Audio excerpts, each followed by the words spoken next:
आगामी सण उत्सवाच्या अनुषंगाने जत पोलीस ठाणे हद्दीतील रोहित थिप्परकर टोळी सांगली आणि सोलापूर या दोन जिल्ह्यातून 2 वर्षे कालावधीकरता हद्दपार केले आहे.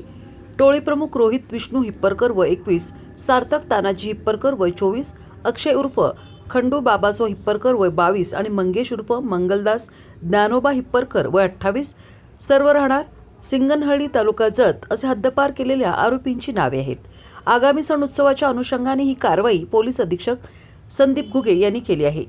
सन 2024 आणि 2025 मध्ये या टोळीविरुद्ध गुन्ह्याचा कट रचून अपहरण करणे, खंडणी मागणे, बेकायदेशीर जमाव जमवून घातक हत्यारांनी दुखापत पोहोचवणे, जीवेठार मारण्याची धमकी देणे, मालमत्ता जबरीने घेण्याकरता दुखापत पोहोचवणे, जिल्हा दंडाधिकारी यांचे बंदी आदेशाचं उल्लंघन करून बेकायदेशीररित्या घातक शस्त्र जवळ बाळगणे असे गंभीर स्वरूपाचे गुन्हे दाखल आहेत.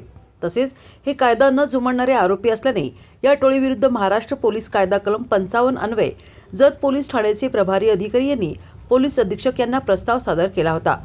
त्यांनी सदर प्रस्तावाचे अवलोकन करून चौकशी अधिकारी म्हणून जत उपविभागाचे उपविभागीय पोलीस अधिकारी सचिन थोरबोले यांच्याकडे चौकशीकामी प्रस्ताव पाठवला. त्यांच्या चौकशी अहवाल, टोळीविरुद्ध दाखल असलेल्या गुन्ह्यांचा आणि सद्यस्थितीचा अहवाल, त्यांच्यावरील प्रतिबंधक कारवाई तसेच त्यांच्या हालचाली या सर्व बाबी विचारात घेऊन पोलीस अधीक्षक संदीप घुगे यांनी सलग सुनावणी घेतली आणि रोहित हिप्परकर टोळी सांगली आणि सोलापूर या 2 जिल्ह्यातून 2 वर्षीय कालावधीकरता तडीपारी आदेश दिला आहे. आगामी सण उत्सवाच्या अनुषंगाने टोळीने गुन्हे करणाऱ्या टोळ्यांवर बारकाईने नजर ठेवून त्यांचे सांगली जिल्ह्यातील अस्तित्व संपवण्याच्या दृष्टीने कडक कायदेशीर कारवाई यापुढेही करण्यात येणार आहे.